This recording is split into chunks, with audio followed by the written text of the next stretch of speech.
Today, my guest is Bartle Bull, the director of the documentary Cradle of Champions, which takes place in the world of the uh, New York Daily News Golden Gloves, which is I believe, the oldest and the largest amateur boxing competition, certainly in this country and maybe throughout the world. And the film follows three hopefuls as they progress through the ranks of this tournament. So, Bartle, first question, how, given the topic of the film, are you a boxer? I spent a lot of time in boxing gyms ever since I was in college 25 years ago, Andrew, and was never really good enough to be or brave enough to be a competitive boxer. But I spent a lot of time in gyms and in the ring working out with competitive guys. And that's one reason I got into this amazing project. Did eh, it must have taken time and work for you to get people to trust you? Yeah, the trust element is a huge part, as you know, of any documentary, especially a verite doc where you're really living with people. But and so it helped a lot. These were people who had got to know me. It helped a lot gaining access to a story. These are very private lives, as the case again with many a documentary. And that element is absolutely crucial. Uh, what advice do you have for filmmakers setting out to make a verite doc um, about getting people to trust you um, and I guess in the film you do a very good job of both being respectful of your subjects, but you're authentic. I mean, you're showing warts and all. What advice do you have for young filmmakers? Younger I think filmmakers. one has to really invest time. One has to invest time. There are various elements that go into trust. One it might just have to do with personal attributes, but certainly that investment of time is key. And here's some other really important elements. The photographers are really the ones.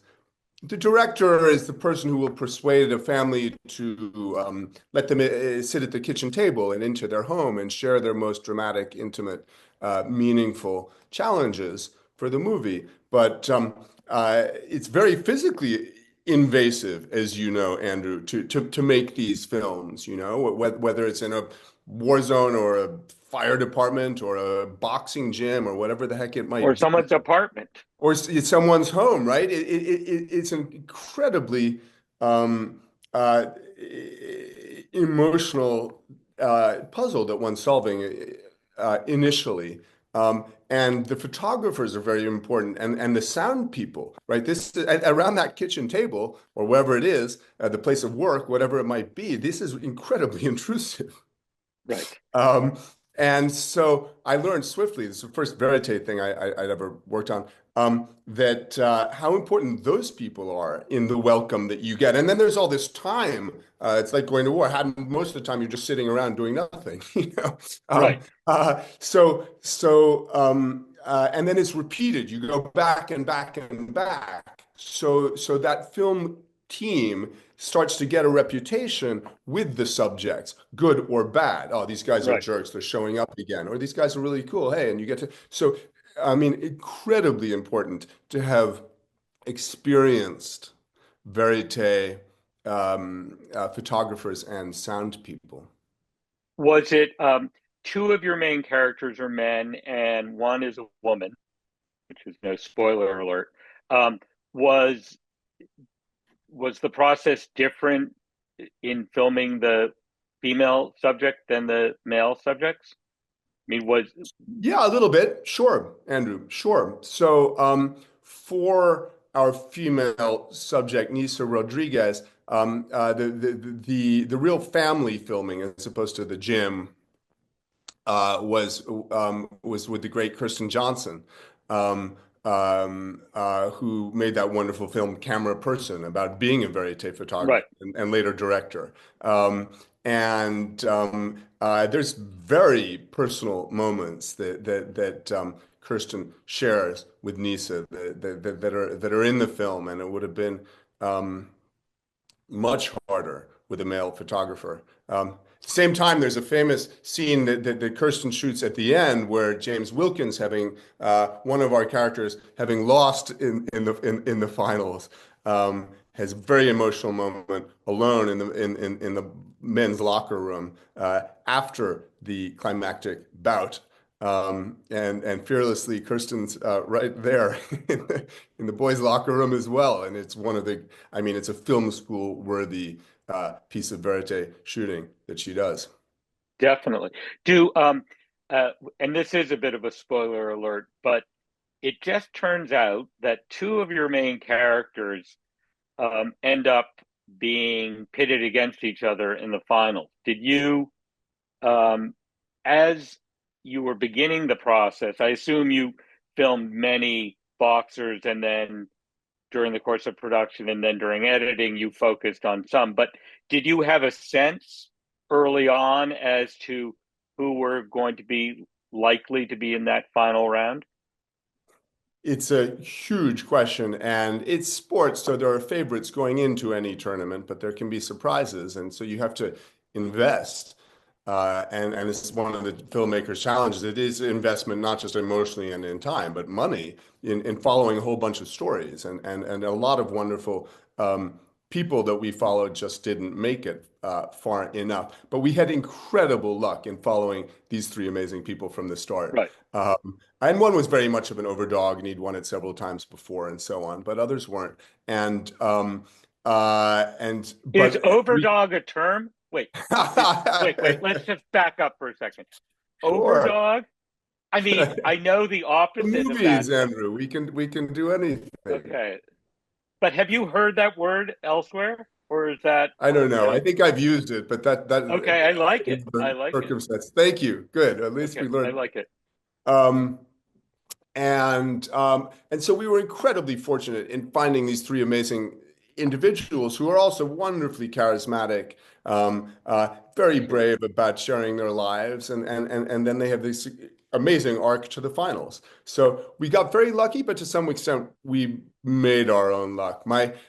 You remember the great George Butler who made Pumping Iron and some other Oh, yeah. films, and he said to me at the beginning of this that he'd once tried to make a movie about the fastest racehorse, starting with the sales of the colts in Kentucky.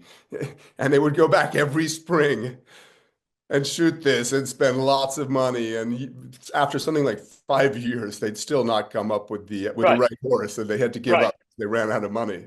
right. So, but there's other sides of a tournament movie that are a gift to a filmmaker, which is that there's a natural narrative that's very nice in a movie about a tournament. Yes, definitely.